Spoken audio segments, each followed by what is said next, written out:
Pain has an element of blank. It cannot recollect when it began, or if there were a day when it was not.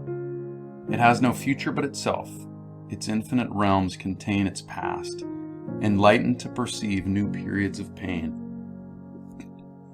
Add fear to pain, and this is the depth of vulnerability in which medical professionals engage patients. My dad died at 67 from lung cancer. He was too sick from chemo to come to my wedding. I was with him in his last hours, wondering where his strong legs had disappeared to, and where his distended belly had come from, listening to his wheezing words, watching him choose a starvation-induced morphine-clouded death. I vowed not to die like that.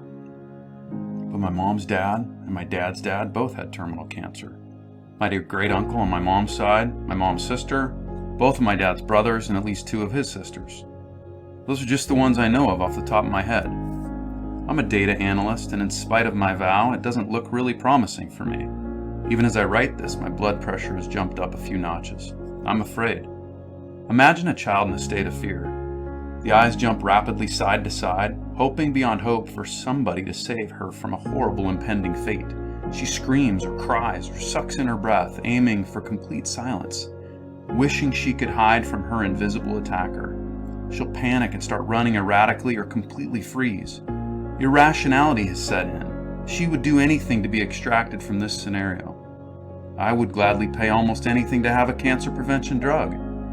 If I really thought it would make the difference, I would sleep more, work less, drink less alcohol and coffee, or become a vegetarian.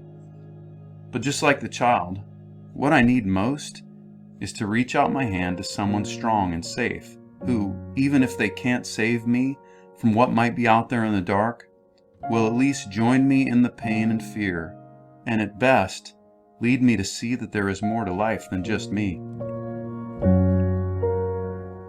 Richard Seltzer is an American surgeon, writer, and educator. Born and raised in Troy, New York, Dr. Seltzer was on the faculty of the Yale School of Medicine until 1990. He tells a story about Hugh Franciscus, chief of plastic surgery when Seltzer was a medical student. Franciscus was the archetype of the professor of surgery, tall, vigorous, muscular, as precise in his technique as he was impeccable in his dress. As a third-year student, Seltzer observes Franciscus interacting with patients with dispassion, a man of immense strength and ability, yet without affection for his patients. He did not want to be touched by them. It was less kindness that he showed them than a reassurance that he would never give up, that he would bend every effort to solve the problems of their flesh. Franciscus invited Seltzer with him and some colleagues on an annual humanitarian trip to Honduras. We were more than 2 weeks into our tour of duty, a few days to go, when it happened. Earlier in the day, I had caught sight of her through the window of the dispensary, a thin, dark Indian girl, about 14 years old, a figurine, orange-brown, terracotta, and still attached to the unshaped clay from which she had been carved. An older, sun-weathered woman stood behind and somewhat to the left of the girl. The mother was short and dumpy. She wore a broad-brimmed hat with a high crown and a shapeless dress like a cassock. The girl had long, loose black hair. There were tiny gold hoops in her ears. The dress she wore could have been her mother's. Far too big, it hung from her thin shoulders, at some risk of slipping down her arms. Even with her in it, the dress was empty, something hanging on the back of a door. Her breasts made only a small imprint in the cloth, her hips none at all. All the while she pressed to her mouth a filthy pink, balled-up rag, as though to staunch a flow or buttress against pain. I knew that what she had come to show, what we were there to see, was hidden beneath that pink cloth. Imelda Valdez had a hideous-looking, severe cleft lip and cleft palate, with the lips split all the way to the nose. One white tooth, perched upon the protruding upper jaw, projected through the hole. Some of the bones seemed to have been gnawed away as well. Imelda sat in shame and fear, for what to her seemed like an eternity, while the doctor assessed her and developed in his mind a plan for surgery. Before she left, Franciscus' words to her were simple and matter-of-fact. "Tomorrow, I will fix your lip. Mañana." Imelda returned the next day with her mother to the operating table. She was prepped for surgery, anesthesia administered, face scrubbed with soapy iodine mixture, ready for the surgeon to begin. He took measurements and marked out the geometry with marking pen on her face, then called for his scalpel to begin the surgery. As he was lowering the knife, the anesthetist yelled, "Hold it!" Her temperature was climbing. 107, 108. The anesthetist yelled for ice. There was no ice to be had in the rural Honduras village. The surgeon reached for the girl's groin. There was no femoral pulse. EKG flat. My God, she's dead. The mother had been sitting outside, carefully folding and refolding her daughter's cloth that she had held to hide her face. Dr. Franciscus approached her and in his broken Spanish and clinical matter-of-fact way walked her through the steps of what had happened. Her face contorted in grief almost to match her daughter. After a long silence, she said she would go home now, and her sons would return the next day to collect the body. She told the doctor that he must not be sad, that God had decided, and that she was happy now that her daughter would go to heaven without her deformity.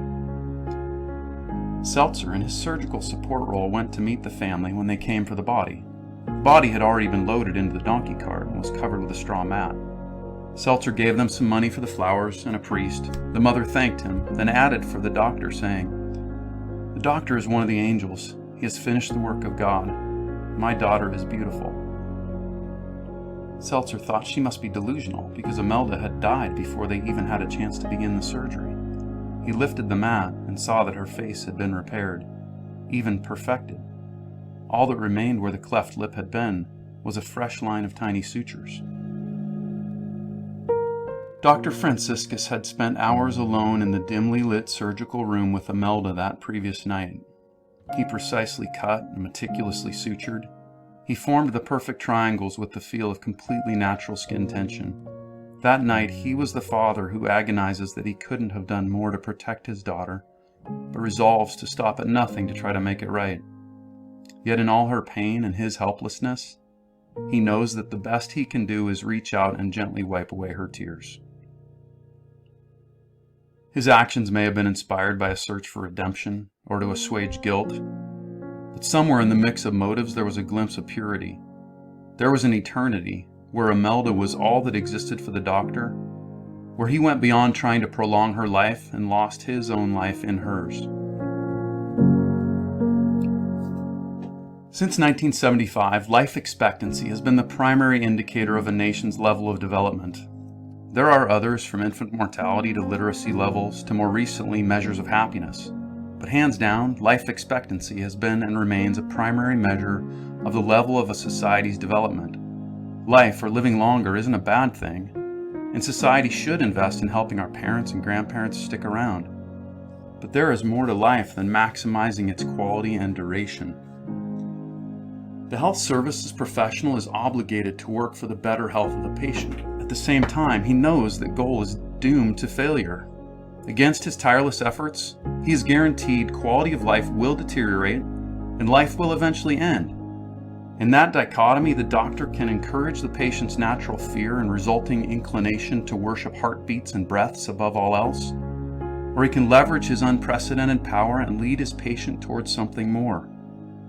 Encouraging the patient to value life above all else will leave her in pain, likely alone, and most certainly afraid. Doctors help slow life's deterioration. That's not what we patients need, nor is it what Hippocrates intended with his oath. What we need is a foundation such that in the face of our pain, we will not be overcome by fear. We need reassurance that there is more to being alive than just the length and quality of our own lives. In our vulnerability, medical professionals are maybe the patient's only familiar in a foreign country. The doctor is the example for the patient, living a life lost in those he serves and leading them to life beyond themselves.